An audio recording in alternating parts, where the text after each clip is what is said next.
Ош шаарынын тургуну Зарема интернет дүкөндөн акыркы үлгүдөгү iPhone сатып алам деп жатып, бир заматта 40 000 сом акчасынан кол жууган. Ал Instagram баракчасынан 80 000 сомдук телефонго акция болуп жатканын көрүп калып, мүмкүнчүлүктөн пайдаланып калууну көздөгөн. Азыр аябай талаш болуп атат. Ушул 20 000 сом азыр которсоңуз, дароо эме брон кылып коесуз. Анан калганын барганда бересиз деди. Анан 20 000 сом дароо котордум, айткан. Кийин айтты, жок, азыр бизде акция болуп аткан үчүн баарын төлөшүбүз керек экен.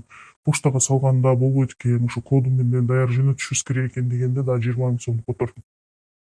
Ал күтүп аткам, ошол менен эле баягы мени блоктоп коюптур.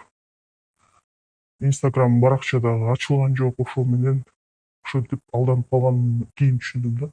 Хакерлер аябай көп. Анан кийин Психолог Дөөлөткан Кабыкова интернет шылуундар өтө кыска аралыкта адамга психоэмоционалдык басым жасап, тез аракет көрүүгө үндөшөт. Бул жарандар үчүн алдамчылыктын биринчи белгиси катары кабыл алынышы керек дейт ал.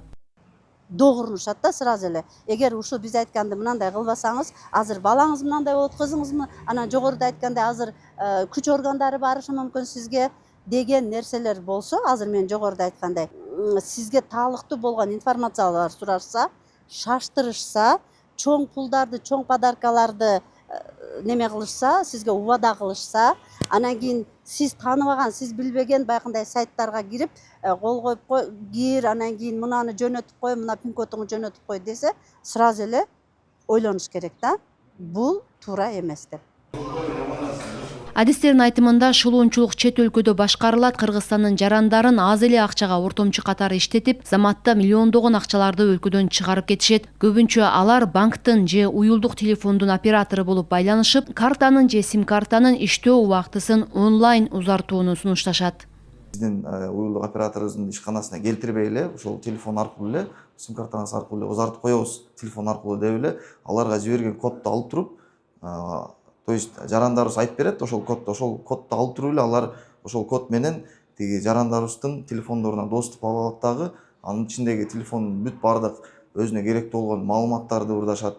Ошондой эле телефондун ичинде балким мобилдик тиркемелер болсо, финансылык кандайдыр бир, ошонун ичинде бүт акча каражаттарын алып кетет. Эгерде акча каражаттар жок болсо, анда баягы оңой ала турган жана онлайн түрүндөгү кредиттерди алып коюп атышат. WhatsApp телефонун бузуп кирип, жарандардын жакындарына жардам сурап кайрылгандар да өтө көп. Мындайга көбүнчө сим-картасын ыргытып жиберип, бирок ошол номурду WhatsApp тиркемеси үчүн колдонгондор илинет. WhatsApp тиркемесин колдонгон жаран, мисалы үчүн, анын ичиндеги жанагы конфиденциальность функциясы бар, ошол жерине кирип, баягы эки этаптуу аутентификациялар бар, двухшаговая проверка деп, ключи доступа деген бар, ошондордун күйгүзүп паролдорду коюп коюш керек, сыр сөздөрдү коюп көрүш керек. Ошол коюп койсо, бир топ өзүнө да жакшы болот. Кээ бир шылымдар дагы WhatsAppка доступ алып киргенге мүмкүнчүлүктү бир кыйлага азайтат. Ош шаарында жыл башынан бери эле интернет аркылуу шылуундарга алданган 217 учур расмий катталып, жалпы чыгаша 44 миллион 100 000 сомдон ашкан. Иликтөө иштеринин натыйжасында анын 10 миллиондон ашыгы гана кайтарылган. Буга байланыштуу алдамчыларга ортомчулук кылган 30 адам кармалып, жоопкерчиликке тартылган. Бирок бир да ана башчысы тактала элек. Учурда шектүү катары кармалып, жоопкерчиликке тартылып жаткан жарандардын дээрлик бардыгы өзүнүн сим-карталарын, банктык карталарын 3-4 миңге кызыгып сатып жибергендер. Кээ бир алдамчылар алардын атын колдонуп, акча өндүрүп алгандан кийин такыр жок болуп кетишет.